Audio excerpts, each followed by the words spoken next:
It's the straight turkeys. Straight turkey. Straight turkey. Hold on. Let me get let's cross.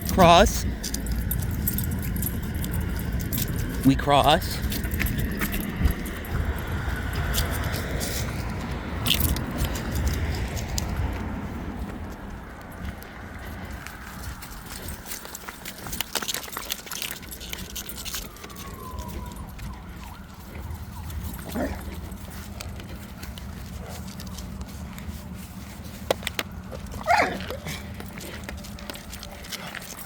Get him!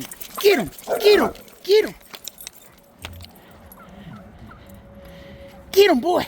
Get it, boy! Get it! Get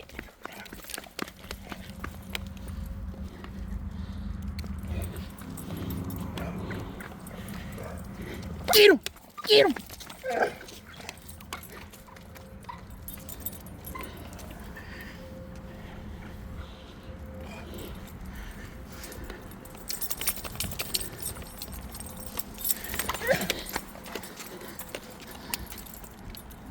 All right, we got him, boy. We got him, Earl. We got him.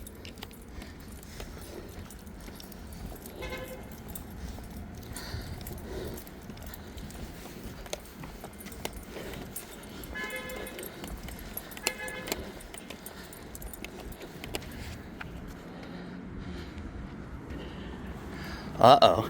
Are they being a nuisance in the street? Let's get them out of the street.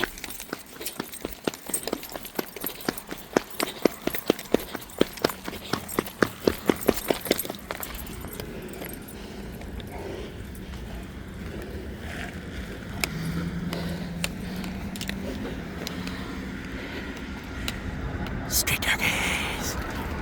Street turkeys.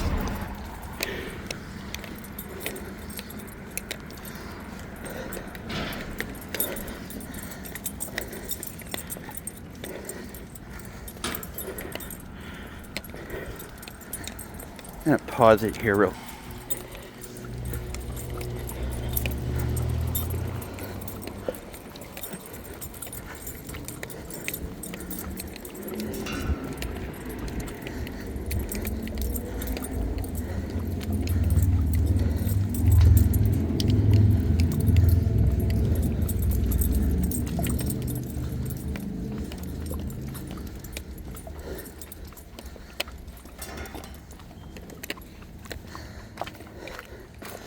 Wow, it's pretty icy in there, and like everything's died over here.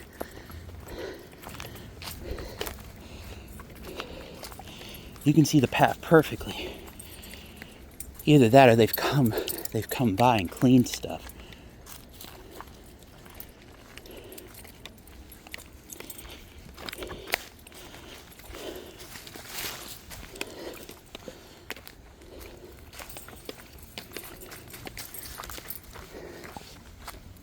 Come on.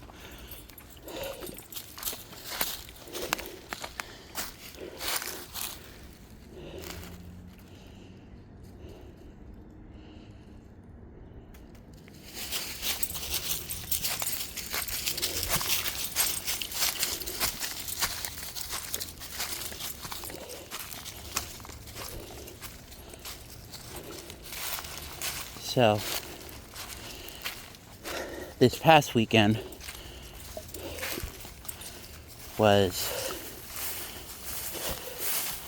wasn't really actually the past weekend. It was Thursday, Friday. It is Sunday, the 15th, around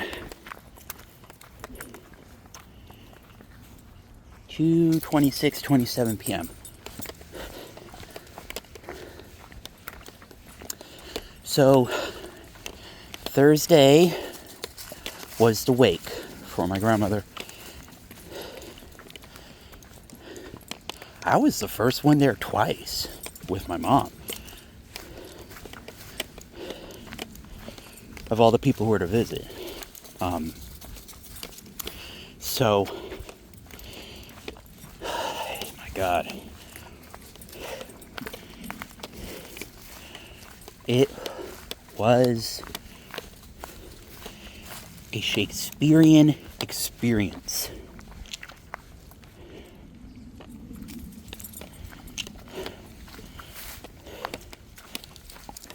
I'll leave it at that.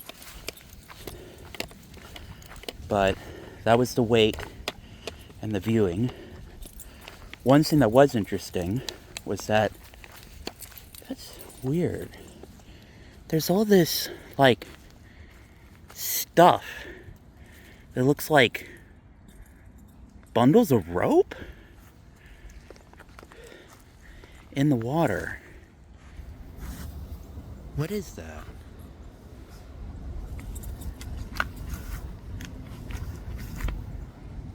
Like that stuff right there, right in front of us. What is that?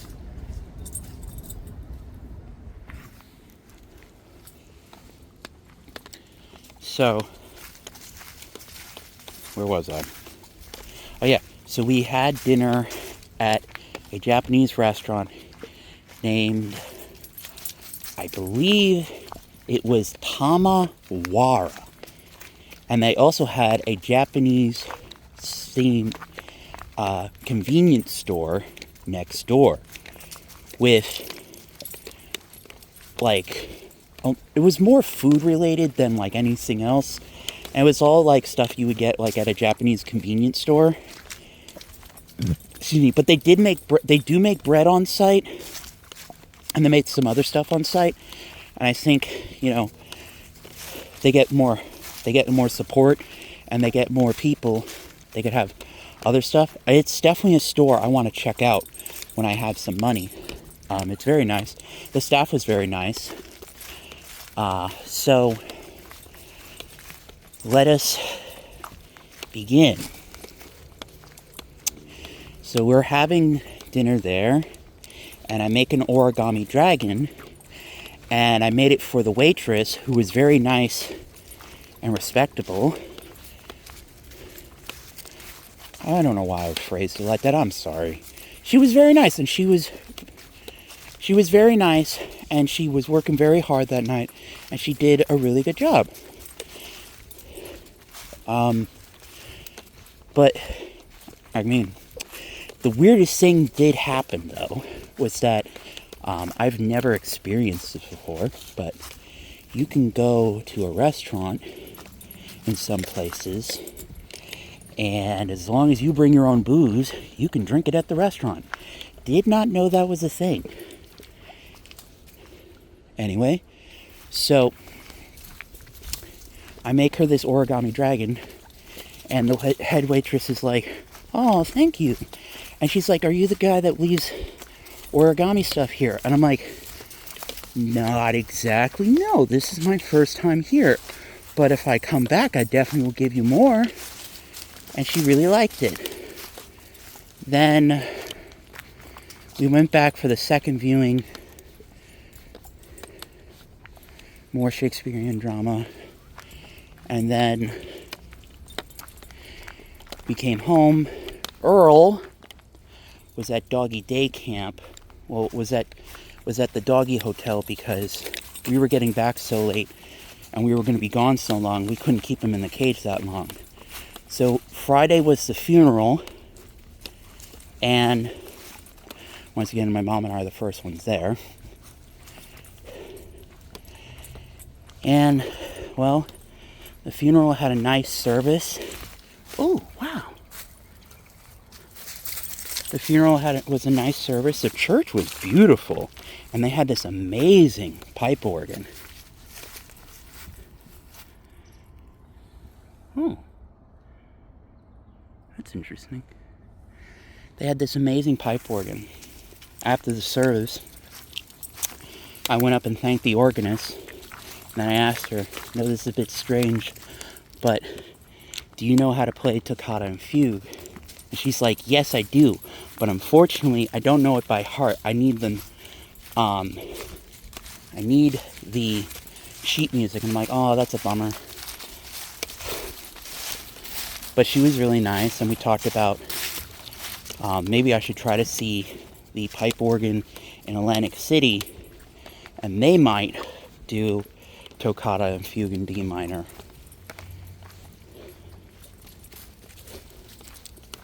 Because the only time I've ever heard it live on a real pipe organ was at the St. Andrew's Church on Staten Island.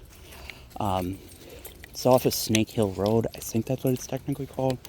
But they used to do this haunted house for Halloween. And the one year, I think it was the year they were doing phobias, they had it start in the church. And it was like the fear of death and the fear of dead bodies.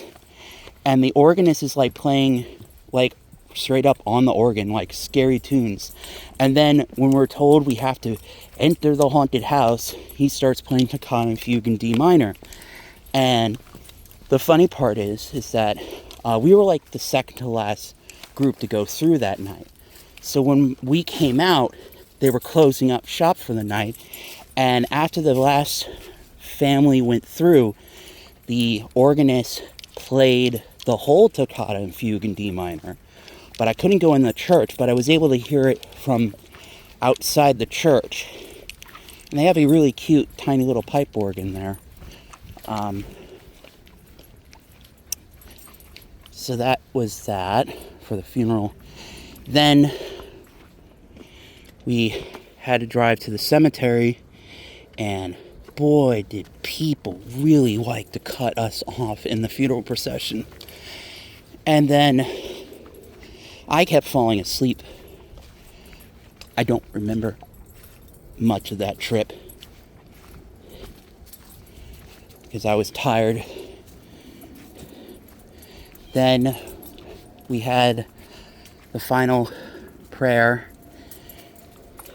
I kept my rose because my grandma Fink was really into pressing flowers.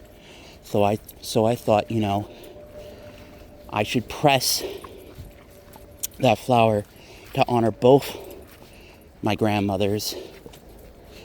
And it's at this time that I realize all my grandparents, as of now, have passed away. And like I was saying when she was at the facility, sometimes you think you have more time until you don't.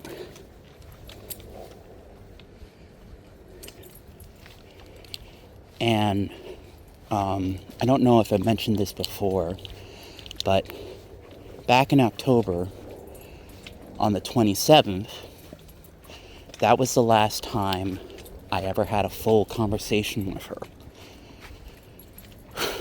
She was sitting on the couch, and she was trying to catch her breath. She was cold. And I was there, and, I was sitting next to her, trying to, talk to her. And I started talking about how I was reading Walden by Henry David Thoreau. And she started talking about the philosopher Descartes. And that was like, the last thing we talked about. And I could be wrong, I'm not sure, but she may have seen where Descartes is buried. I'm not sure.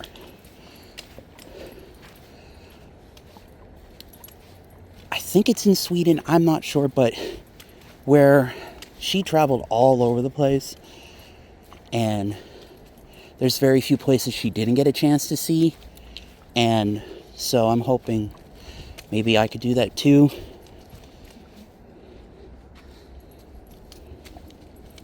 It's been a long few days, but I'm taking it well. Some people I know aren't.